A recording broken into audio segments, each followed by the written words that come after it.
Hi guys, this is Heather for Liberty Librarian. How y'all doing today? I've got a little bit of a late start getting everything together. And I was like, oh God, it's 5 o'clock. It's almost time for the show. Oh my God. So hope you're all doing okay. I have a little bit of wet hair. It's so smoky outside and I've been walking around and I was outside like checking out the air because like in Minnesota right now, there's smog, and you could smell the wildfires from out west finally. And I think it's because we had so much weather come through, kind of pushed the air this way. So being out in the yard, I just started to stink, and so I was like, I want my hair to not smell gross. So I totally washed my hair, washed that thing right out of my hair. So I yeah, I was a little bit late, like, oh God, I'm gonna miss the show. I didn't want to miss it. And I see somebody's on. So thank God.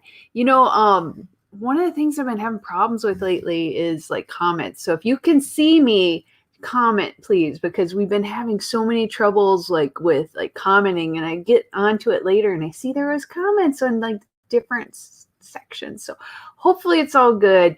I love getting to talk to you every week. So we have a great time.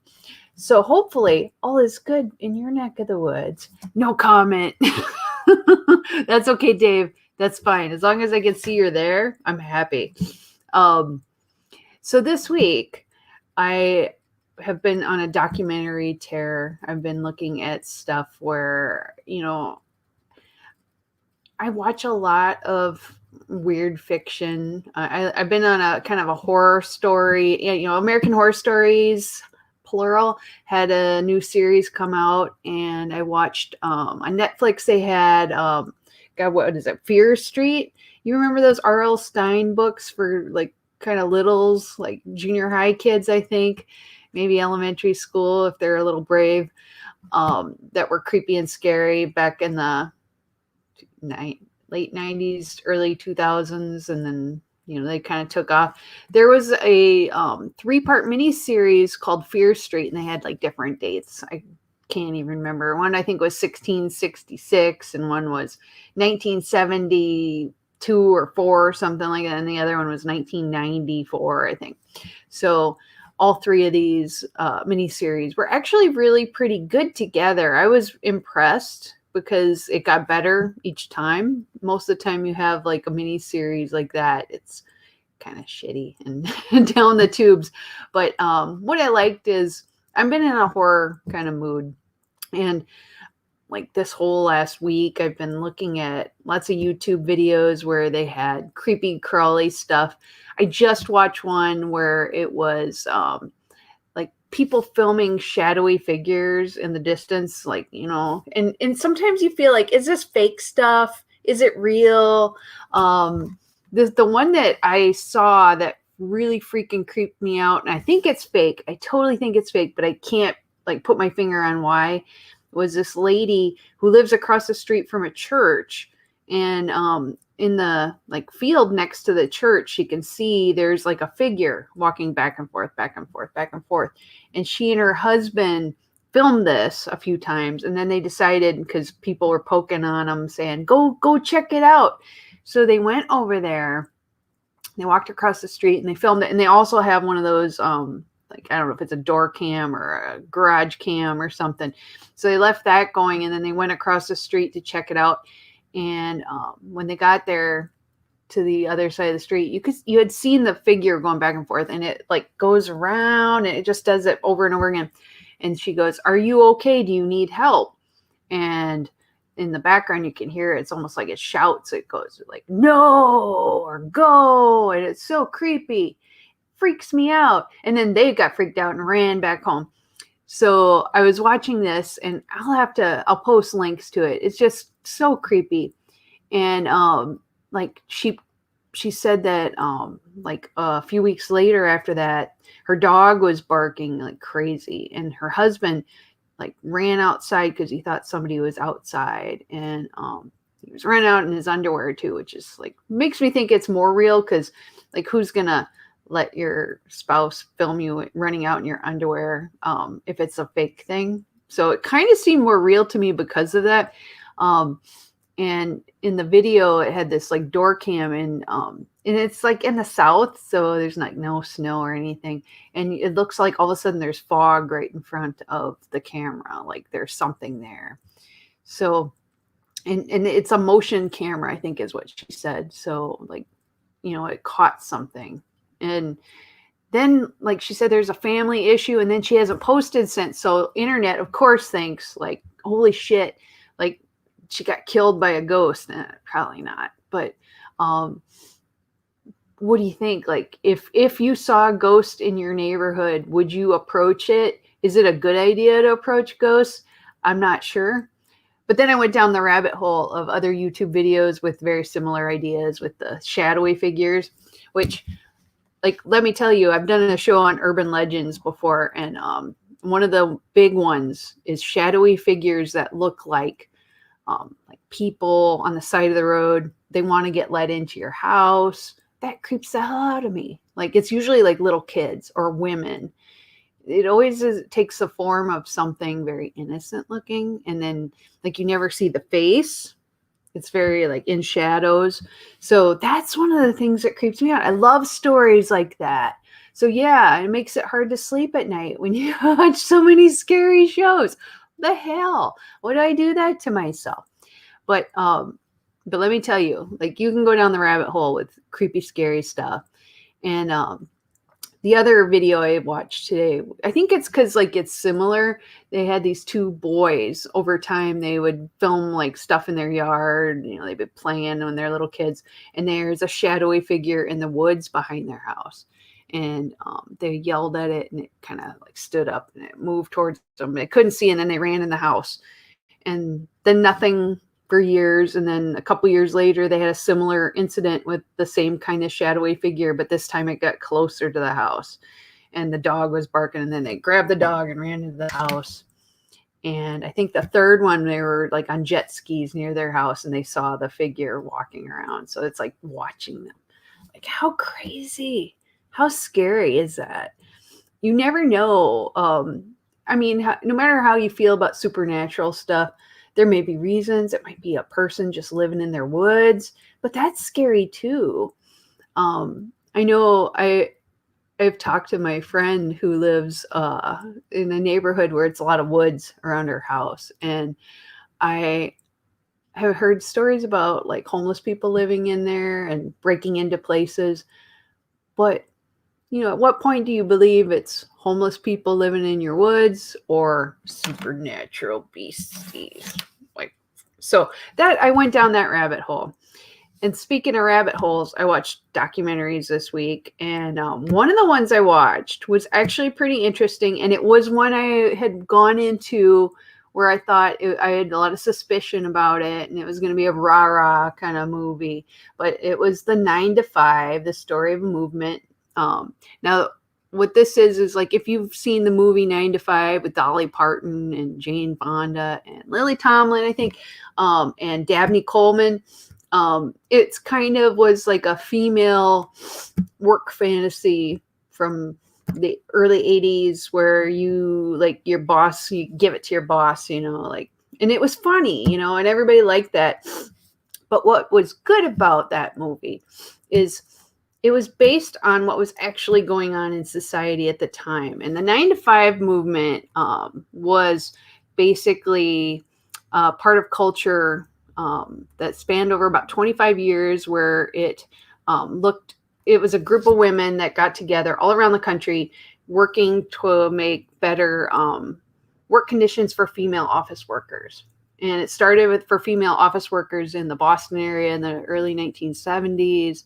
And they had suffered in silence, and they decided to organize. So no matter how you feel about unions, pro or con, what was really good about this movie was it talked about, first of all, what the women were going through, like some of the sexual harassment that was gone unsaid, pay equity, glass ceiling, for benefits and medical leave for people who were underserved. Why does this sound familiar? Because it reminds me a lot of what's going on in Black Lives Matter right now in this part of the world. And you're always going to have people who are in power, who want to make sure that the peons, the little people, don't get more money or power than they can. So what they did was they started off, they didn't know how to approach it because women had really not a lot of power back then. And they talked about just having meetings where women got together and they talked about what they went through. And it was kind of more like a therapeutic sort of session right at the beginning. But it had a lot of, history with like the women's rights movement. So like the getting the right to vote and that sort of thing. But this was definitely like post World War II. Women had been in the workforce, and when the men came back, they were sort of expected go on, go make babies and shit. So the expectation was for young people who might be watching this show is that it's okay for women to work. It's like extra, knitting money or something, a little fun money so women can have makeup and stuff while their husbands actually support them. And because you're supposed to have a husband, that's what you do. And if you didn't fit into that, it didn't matter because the expectation was you're not going to get paid enough to live on. Really, you're not. And it's just amazing to me. Like, this wasn't that long ago. I was like a little kid when things were going on in this 9 to 5 movement documentary at the beginning of it. So they paved the way for more equality for women. And some of the things you may disagree with, like with the union setup, because there's two sides of it. Like a union can give people voice in employment and give them contracts and help for pay, where a group like a marginalized group like women or people of color may be ignored, so that's where the history of that came from. However, what was really kind of cool is they tried to work with other unions, and some of the unions were very, very sexist towards women. And they're like, well, and I think they even said the like words that I won't say here because it's just so like, oh my God, like, you just think with your vagina kind of thing. Like, why would we help you? So it took a lot. And they went out and they made Free Dwayne Bay. Right? I just think about the women went into this thinking they're going to make this huge change. It was going to be easy, and it was not. It took many years. It took like 25 years for real change to happen. And I still feel like there's a lot of change that continues to happen. But what was good? Things that I learned from this documentary so it's on Netflix, recommend it, even though it may be a little bit more, lefty warm fuzzy that a lot of you would want. But what was good? They would pair up, people would go in to meet and they would talk to each other, and the women would come to the meetings and they would work on, like, they started off making like a newsletter. And let me tell you right away, it was a lot of white women who worked in clerical jobs because the people that came in to the groups eventually were people of color, Black women that joined in and said, like, we can't even get the clerical jobs. We're lucky to even like get in the office. It part of it was the realization like that you may have it bad, but other people may have it worse. So that was interesting. So there was a few women, I think from the it might have been North Carolina, might have been Atlanta. They talked about how did they overcome this sort of boundary of the Black and white women working together, like the little bit richer women versus, and the white Jesus shit that people go through. What one woman who is a Black woman from the South came up with, and it was brilliant, is like, you pair up with people, you have lunch with them, you talk, you go out and you canvass the streets, you go and you talk to people, you give them brochures, you like let them ask questions, but you would pair up, you'd have a Black woman and a white woman, or an older woman and a younger woman. So you pair people up who are not necessarily besties, But if you show up and you have lunch with people and you talk and you have real conversations, even though you may have different backgrounds, it changes the whole dynamic of what your possibilities of what you can do are. And I thought that was just brilliant, because like, how did I get into libertarianism? I started off as a Democrat most of my life, right? I went to events. I have a friend, Kara, and she would, she'd go, just come help, like serve coffee and hang out. And I'm like, I just like hanging out and talking. So I started talking to people, and the more people you talk to, the more open to ideas you get, and you have good conversations. So how do you get people into your movement? You go out and you talk to them, and you make it not aggressive. You bring them in and you listen to them. You listen to their problems, and you like go, oh, you have a need. Let me help you. Think of each other as friends. Think of each other as people that are going to help, like the whole group, by working together and thinking about all the problems of the people. So I just thought that was brilliant. And I think this could apply to any movement. I think about Black Lives Matter. Bring people in. Have conversations. Make it more warm and fuzzy. Number 2, have the arts tied into it. So like you think about the 9 to 5 movie, how that actually brought so many more people to their movement because it became non-threatening. At the same time, in the country, there was a lot of women's groups. God, I can't remember her name, but she was like, feminists are ruining the country and that sort of thing. They're burning their bras, becoming witches, having sex with the devil, that sort of thing. Which sounds rad, but no, that's not what's actually happening.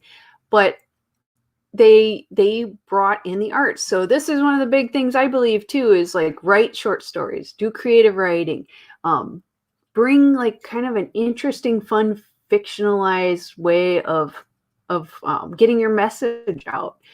Make it entertaining for people, because we don't freaking listen. I'm amazed when I talk, and it's like I feel like I'm doing lecture right now. But if you make it more fun, if I did this as a skit, some people would get a freaking kick out of it. Just like think about that. And that's what I think about too, is like, how can you get a message out and make it not so challenging, but where you go, it just fits into my life. It makes total sense. So that was like another huge part of it. And the third thing is you have to get used to failure in some ways. And that was, as a libertarian, we get kind of used to failure sometimes, but the whole point is you keep working towards it and coming at it from different angles. We may not get a libertarian president in the next election, but we've gotten so much more optics and people are listening to libertarian points of view. How cool is that? You need to get your voice out there, and that can make the social change. And I think that's amazing. Take a sip. Give me a second. Oh my God. So anyway, it was really cool. I know sometimes I get like cringy feelings about Jane Fonda, but she was really excited about the 9 to 5 movement. And, she was a super political person back then, real weird. She got behind some odd stuff, but I do think they did a lot of good with that movie. And I heard the Dolly Parton song in my head, working 9 to 5. And I was like, yeah, that's kind of rad. So I think about all of you, and like I work, Kara and I have had so many new libertarian people who have gotten elected, new electeds, people are trying to get elected.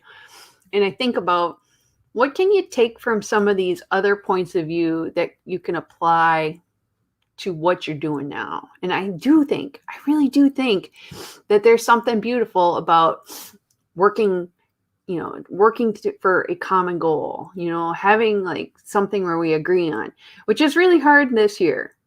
I get you. I know. I watched like all of the meltdowns that people have about the Libertarian Party this year, and it breaks my heart a little bit.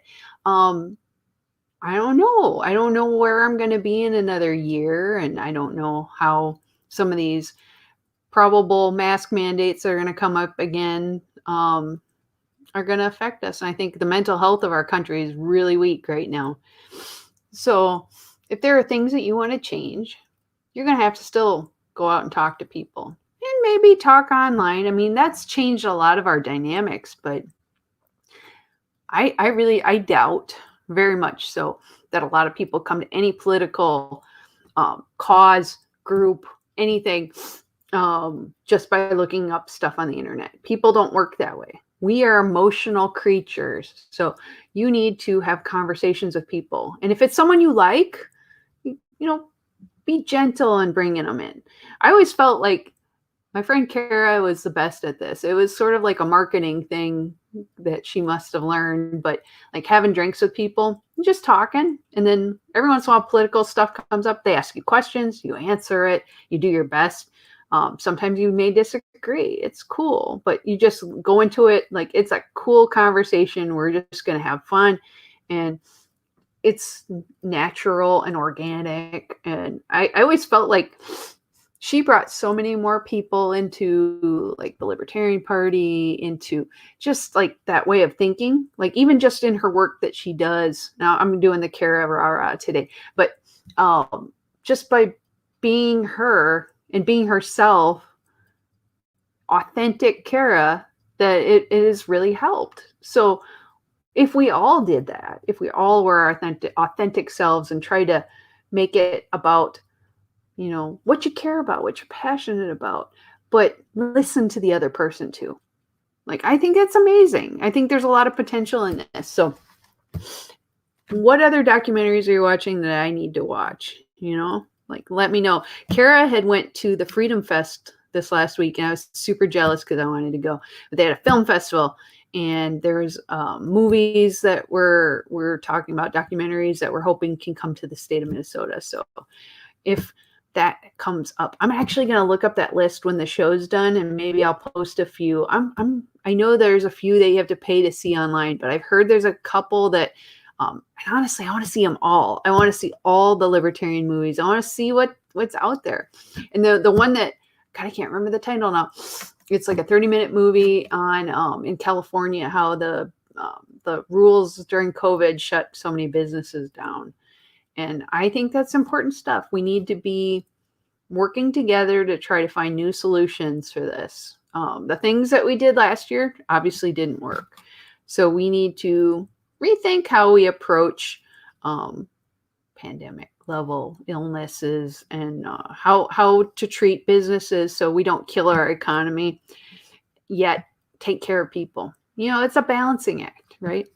So I'm really interested in that, and also doing fiction and you know, getting stories out there. So I'll have to talk to Genesis and see how the two new anthologies are coming along. It's, you know, I've been so busy lately, I haven't looked as much, but that stuff's important, right? You know, we need to kind of have that worldview where we ground ourselves in it. So, oh, anyway, I love it. And so the one that it is the 9 to 5 movement. It was made in 2019, and they've shown it at a few places. I think it was on PBS too. So you should be able to find it. The support, I think it was made in Ohio, and it's Institute of Museum and Library Services, IMLS. So it got some grant funding. So I feel like the heart of it is really good, and there's some really interesting women in it that have good history, and I love history shit. So I hope you get a chance to check that out. I'll post it in the Liberty Librarian links, you know, all that jazz. What else? So that I've been obsessed with, and horror. So it's weird, like political documentaries. There's also a series on Netflix, which I will plug, that is God, what is it about? Explains. God, I gotta look it up now. It's Netflix Explains, and they have like a couple different series where they I think it's called Explained. And Explained is about like it's by I think the website Vox, and they have a series, on different subjects. They had about um, like credit cards and money and student loan debt and equity in the workforce. And the one I just watched was about retirement because I'm obsessed with being able to retire someday. And I'm a little afraid because, they talk about the stool. You have a three-legged stool. If you just try to support yourself on Social Security, it's very rickety. And most people in the country are not saving enough for like a lot of people want to retire when they're 62 or 55. I mean, that would be a dream come true, but not going to happen. But if you don't have money saved up and you don't like, if you want to retire early, you get less money, whatever, and it's a bullshit kind of thing. And so people are saying, like, I don't think I'm ever going to get to retire. So I watched that, and then I went on YouTube and I found a guy. I gotta look up his name because I just bought the book and it looked really interesting. I just started reading it. Let me look at it real quick. I think his name's Steven. What the hell? Oops, that's the wrong app. I gotta be in my Kindle app, not the Amazon app. Sorry. I bought a whole bunch of books this week. Retire on Social Security.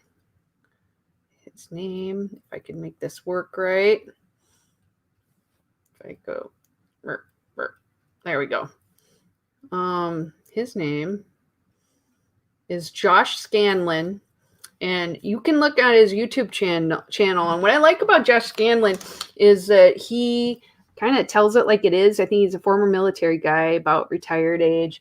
And he does some really good financial information, and it's more no nonsense kind of stuff. Some of it's basic, but I bought his You Can Retire on Social Security book just because I want to read, like, how do you retire on Social Security?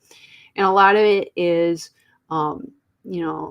downsizing, not living beyond your means, which a lot of people have a problem with, and using resources in your community to help. Now, if a lot of these resources get taxed, I mean, not like just by the government, but everyone's using them, then it could be a problem. Like, there's food shelves and that sort of thing that people rely on if they are just using Social Security. But he came up with a plan in his book on how to pretty much maximize it. So I want people to know that there are resources out there that if you feel like you're getting to retirement age and you're getting too sick to work, or you are like just not, like, you can't do it anymore, you get cut. Like my dad got he got downsized. It was before he wanted to retire, but that kind of makes the choice for you. There are a lot of reasons. You may have a spouse that gets sick and you need to take care of them, or a family member. So there are options. So that, I will say, like, I went down the rabbit hole of a lot of things, but Josh Scanlon, he has a really good channel. And I feel like if more people knew there are options that people could look out for you. I watched a whole thing with a lady who was super frugal.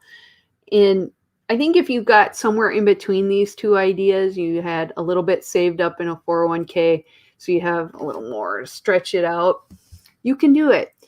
If you do get sick, though, another video I watched was about looking at getting on disability instead of just going right into retirement. If you qualify for disability, you will get 100% of your income for Social Security instead of the 70%, I think it is, if you do an early retirement. So maybe worth looking into. And you may be surprised if you may actually qualify, especially if you're leaving work because you are ill. So something to think about. Don't stress so much is what I'm saying. Is life is very terrifying for everyone right now. And I am the person who looks out into the future and goes, how can we make this work? I want it to work for you. I want it to work for me. All my friends, all my family. I want you to all be able to succeed in life and to do the best you can.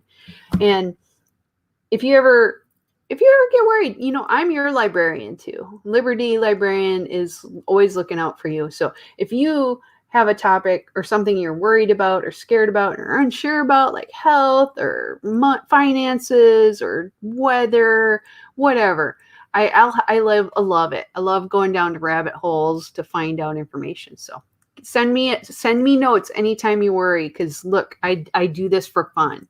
So I'm gonna get off that. So we're gonna look at intellectual freedom now, because that's what we do here, right? There are some really weird things that are coming up in not just, okay, how do I want to word this? I saw an article in my intellectual freedom news that made me pause, because I've noticed a trend in a lot of my political groups, especially slightly more conservative groups like Libertarian Party groups, where they complain that there's like infiltration of far right wingers into libertarian groups, which are slightly right wing or moderate. So it's more there is a worry that there are people who are coming in that are solely coming in to disassemble the good work that has gone on in certain organizations. And what was interesting to me is there's a website called truthout.org, and Truthout has trending topics on, like tough issues like the climate crisis, the big lie, infrastructure. I got to see what the big lie is now. I didn't look at that before. Oh, the election was stolen. So it's interesting. This is definitely more news about the GOP. So I thought that was kind of interesting. What they're saying is that right-wingers are taking over library boards to remove books on racism. So there's infiltration, they say, in library boards now, which I was surprised, because usually you get a lot of lefty people in library boards, library systems in general, in colleges and universities. It just sort of comes with the territory. You sort of expect it. I like to see more balance in institutions, because sometimes we get a little nutso and one-sided. So I love that there's balance. However, that if they're only going there so they can have one agenda, it's kind of disheartening.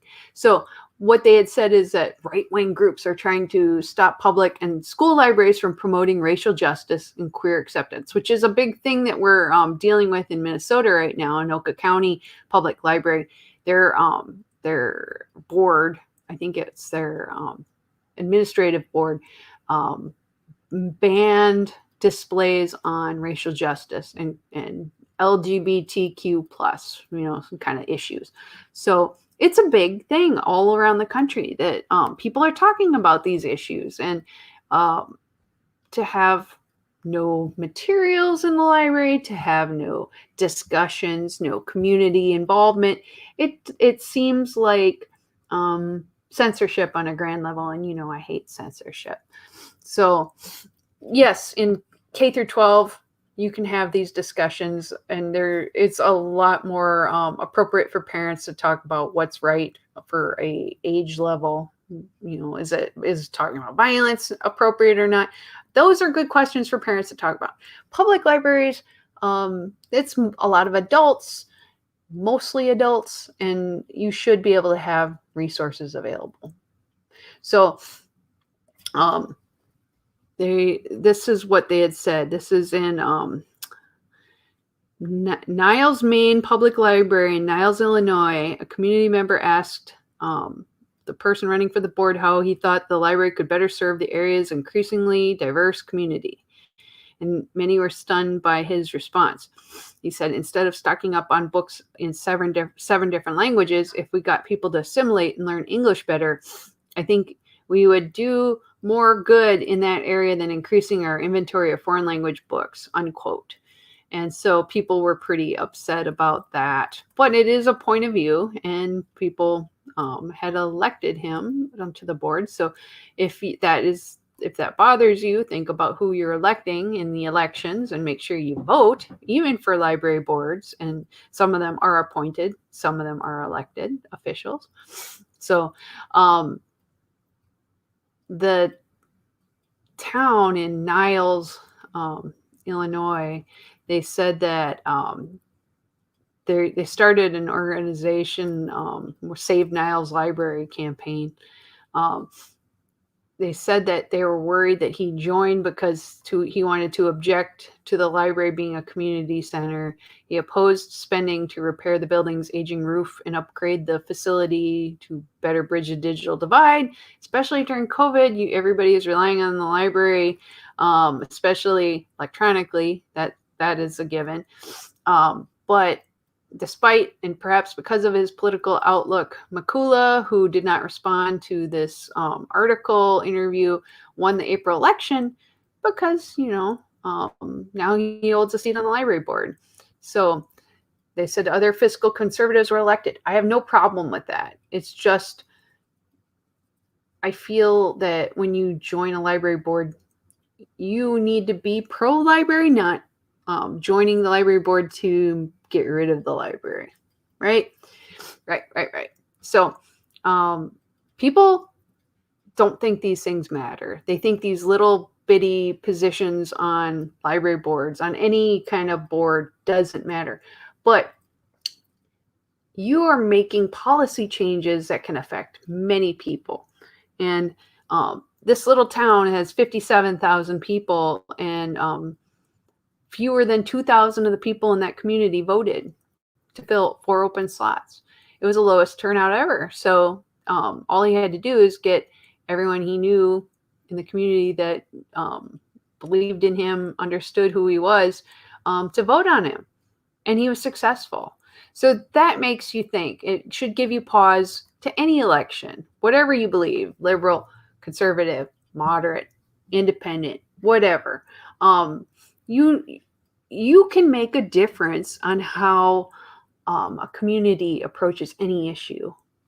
And don't think that these are little positions that don't matter. This is like national news for this tiny little community because of what they consider to be infiltration. And they talked about, they've already slashed the budget for this library from $7.4 million to $5.9 million, fired staff, reduced their hours, gone from being open 70 hours a week to 54, eliminated outreach to schools and nursing homes. It's a community center, but he specifically joined to make cuts to make it less of a community center. So that's disheartening to me that somebody would join the library board who wanted to destroy the library. So if you do love libraries like I do, hopefully that lights a fire under your ass to maybe take some change. Go for library boards in your community. Go for positions that you think are smaller. This is a great way to get into politics at a local level and to make change. I just hope you want to do good. If you're somebody who wants to just burn the world down, please just disregard what I said. But if you want to do good for your community, and you can be conservative, you can be liberal, you can do good in lots of different ways. The fiscal conservatives can make sure we're not spending money on stupid stuff. The liberals might be more like, let's make sure that there's equitable coverage, and we make sure we're taking care of people and populations, bringing things to communities sometimes, not just waiting for people to come to them. So there's so many good ideas on all the sides. I'm just saddened that this is a thing. This is a thing where we have to actually start worrying about it, not just in libraries, but in like state libertarian groups, national, we're seeing a lot more of this too, that people are joining just so there can be no ballot access. That's bullshit. So we need to be thoughtful about that, and to be aware when somebody is it's a new person who's trying to get elected. Do your research. Like, look at like what what brought them to this issue? What are their viewpoints? Oh, here's Rory. So I thought that was pretty interesting. So that's from truthout.org. Here he is. Right wingers are taking over library boards to remove books on racism. And I think the issue isn't quite that. It's about your goals and oh my God, it looks like I have cat horns. Oh, it isn't so much a ban on Anoka, it was a request to remain neutral, right? They said that they couldn't talk about it. So ban is a strong word. They wanted that to not be something that was talked about in a display. They wanted more control from the administration. That's the way I understand it. And that might be okay, but the community was very upset by that. Look at this cat. He's just nuts. Anyway, so that was one I knew would be kind of controversial. I had feelings about it, so I just felt like,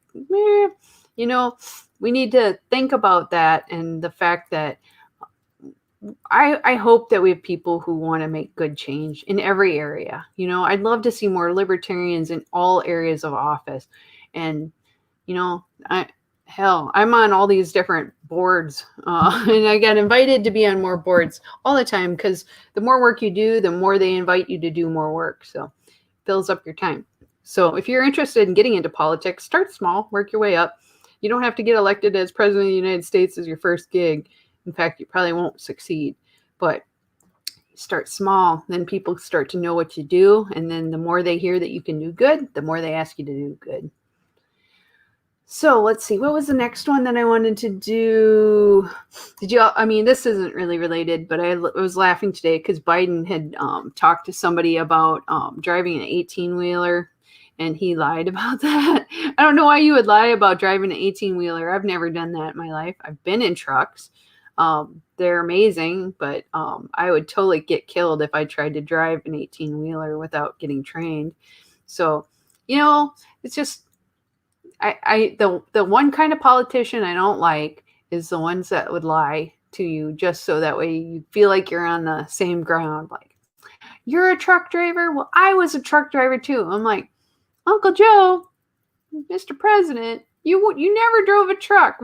What? And so they actually were asking the White House, like, when did he do that? He first started getting into political office when he was about 29, from what I've read. Did he do it when he was a teenager? When? So I'm still waiting for like that kind of confirmation. It's been a couple days now, so I'm guessing it's not coming. Maybe it's one of those things that they'll get rid of. It won't stick around. So that's all right. One of the things I read about the copyright things that we talked about last week on the, you remember the story with the cop who started playing, God, what was it? Not Britney Spears. It might've been, what's her name? Taylor Swift. And so Electronic Frontier Foundation had another article this last week about what cops understand about copyright filters. They prevent legal speech. So this is like an ongoing thing where it's not happened. Like in the last couple of years, you're seeing more and more of this. They start playing music during an arrest. So hopefully when someone's live streaming it, it gets shut down because of the YouTube copyright thing. So I found that came up again. Large rights holders like the major studios, record labels, and their lobbyists have done a really good job of divorcing copyright from debates about speech. So the debates over the merits of Digital Millennium Copyright Act, the DMCA, is cast as the artists versus big tech. But don't forget, at the core, copyright is a restriction on, as well as an engine for expression. So many like to say that this is just for the rights of artists because it's supposed to stop infringement, but it's also supposed to protect them, right? So that way people aren't taking advantage of them. It's really easy to forget how the mechanisms to enforce copyright can actually restrict lawful speech. So if you have AI shutting down stuff and no human behind it, it's very possible that these kind of things could happen. But usually the videos don't totally get shut down. What they do is they may not go live instantly. They exist out on like their YouTube channel, and they can repost it. It's not, or it'll ask you if you can cut out the copyrighted. But usually, what you can do is you can save a copy of it if it's under your own account. So, cops saying that this is protecting them isn't true. It might not go live instantly, but the content is still out there. The problem comes if like the person who's posting it gets killed and no one can access it. The video still exists. There might have to be ways around it, working with YouTube or whatever to get access to the video. It exists. It does. So it gets lots of press attention, and the video won't disappear. Free speech is the issue. Not the cop playing Taylor Swift, but countless videos never make it past the filters, so they do get public attention. And the worst thing is if you have a channel that's had multiple DMCA notices to bring down content, you could get your channel banned. That could be a problem. And if your channel's banned, then you don't get access to the files. You have to really work hard to try to get the ban lifted. So be very careful about it. If you do encounter something like that, you may not want to use one of the major streaming sites. There are other sources besides YouTube and Facebook. I'm just going to say, even though these are the major ones I do my shows on, you're going to definitely want to look at that. So I thought that was kind of interesting. And so it's an ongoing story. Definitely take a look. Access. Oh, where was it?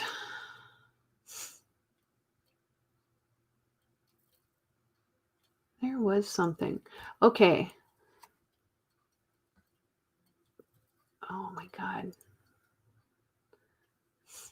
Welcome to TikTok's endless cycle of censorship and glitches and apologies and endless. It's an endless cycle. You all use TikTok, don't you? I look at stupid cat videos and stuff like that on TikTok. It's a lot of fun, but it's a total time suck. So I try not to use it more than once or twice a week because it just is insane. I've thought about doing channel stuff on it, and honestly, it's crazy.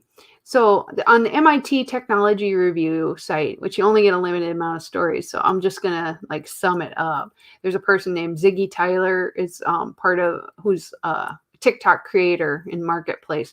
There's a private platform there where brands can connect with the app's top creators. So there's some pretty disturbing things with character bios are being automatically moderated. Some of them were anything that says Black Lives Matter, supporting Black people, supporting Black voices, supporting Black success were flagged as inappropriate content. But the white versions of the same phrases were acceptable. It's really weird. Like, why is the AI is being racist? It doesn't even make sense. So if you go into Creator Marketplace and then you put supporting white supremacy and hit accept, it's okay, they said in the TikTok video. Standing in front of what he said was a video capture of him doing just that on his phone. To get listed on the Marketplace, he'd had to delete what he'd written. So in a follow-up video, he showed phrases like, I am a neo-Nazi, I am anti-Semitic, and they were getting accepted.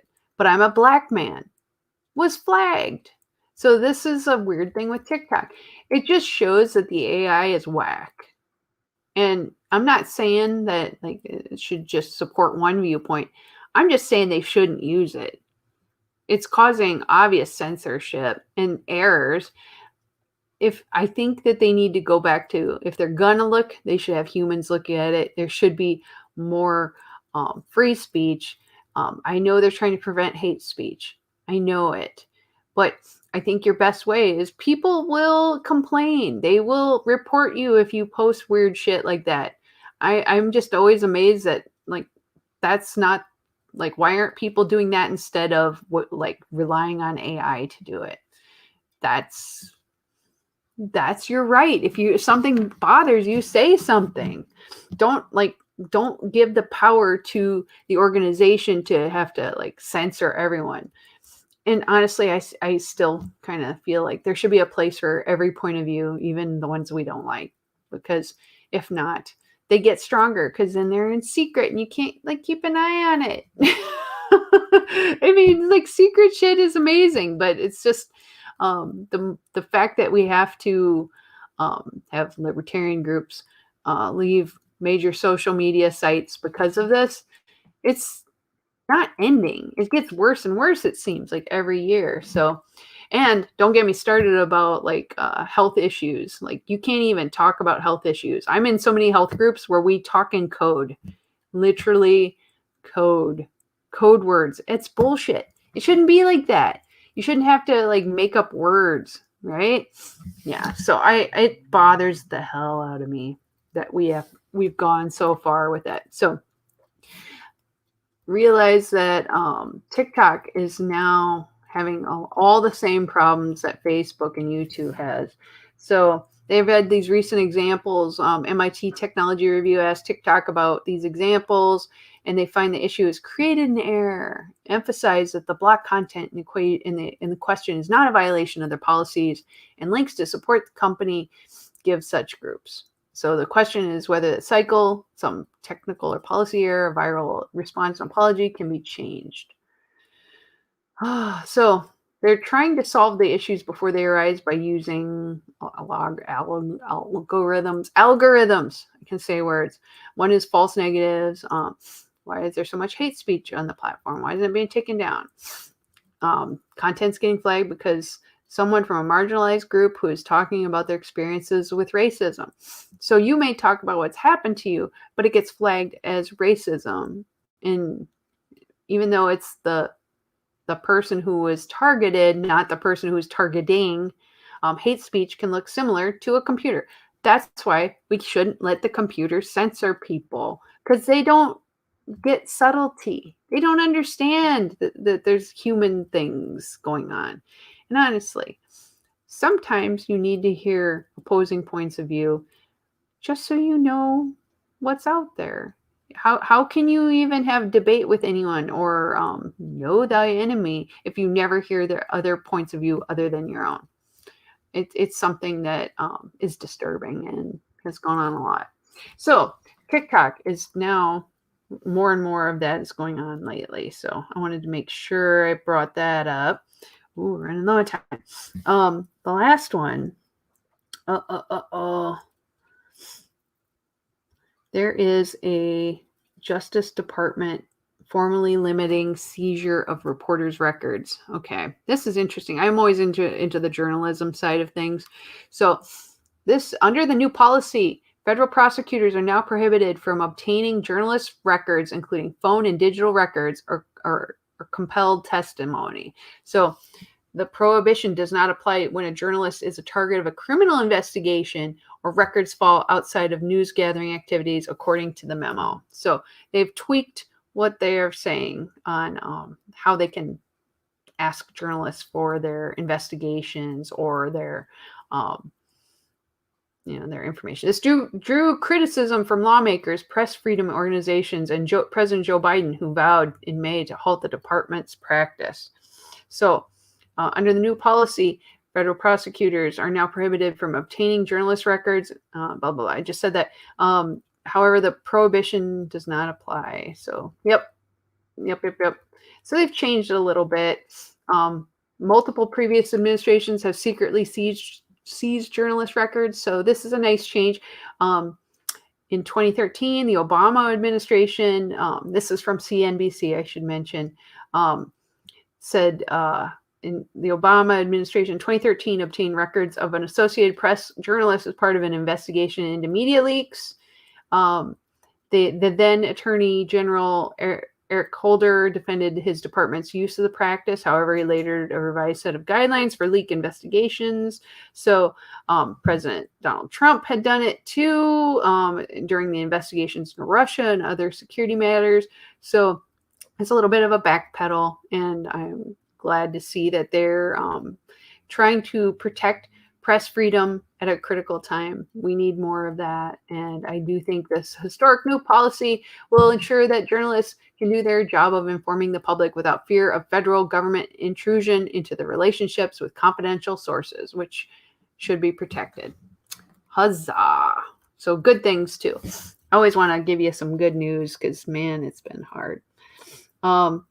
Here is one. I don't know if I can open this one because I've seen too many New York Times stuff. I'm probably not going to be able to, but Biden denounces social media for virus disinformation. And I believe that we need to not have censorship on medical issues. I think people should be able to talk. And he's saying that social media is making it so people don't get vaccines. You know, you hear enough stories about people having myocarditis, heart inflammation from vaccines, and I think there should be at least discussion about it. You may just be like, okay, I know all the risks, I'm fine with it. And I think as long as you know the risk, I got a sheet saying the risks, I'm much more fine with that. But I think people need to talk about it. And the fact that you say that you can't talk about it, that makes the flags go up in my mind, where you need to not censor discussion on information. So misinformation is a big topic, and this is part of why we have these censoring things on the internet, and they're using that as a tool to protect people. Use your freaking mind. Know that there are going to be opinions out there that might not be true. Don't be a dumbass. Like, look at both sides of issues. Decide for yourself what is right for you. Don't let them hand you everything and spoon feed all the information to you. It just is BS. And the last thing, where was it? I had an international one that I can't find. China censors again video game world. No cults, no politics, no ghouls. That I thought was pretty interesting. China, of course, loves to make sure that people don't have like some of the free press. But, some of the video game stuff coming out of there, they have huge hits. So they had one that was a Middle Ages themed Crusader Kings or Sengoku, which lets you play as a 16th century Japanese noble, loosely based on history. So they tried some different things where they had some sci-fi and stuff.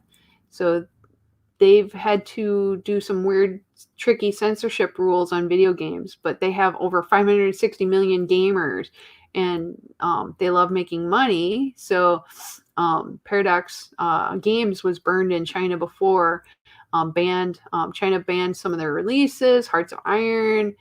Chinese Ministry of Culture has accused the game of distorting history and damaging China's sovereignty and territorial integrity. So out of video games, just like I said before, use fiction, use storytelling, use video games, and you can get a lot of messages across. There's a lot of fear against creative resources too. So I just thought that was interesting, and I'm almost out of time. Oh my God, guys. I'm so sorry I ran out of time. There's a lot going on. I hope you guys have a great rest of the week. I've switched to having a beer occasionally. I think I'm going to go have a beer right now because it's been a hell of a week. But I hope you have a great week. And I saw on StreamYard that they are giving the option to be able to record shows and do them. So later this summer, there might be a couple opportunities where I can try it and see if my internet is a little bit higher quality if I do a pre-recorded, and then I can just stream it and then do comments on the side. So it could still be like that. I might test it out and see. I might just do a test one and see if it's any fun. It might be bullshit on uploading a whole video. So maybe not. I might do it at DragonCon if it doesn't get canceled. I'm getting a little worried because, they say there's going to be masks again starting tomorrow in Minnesota. We'll see about that. So I love you guys. Have a great rest of the week. Take care.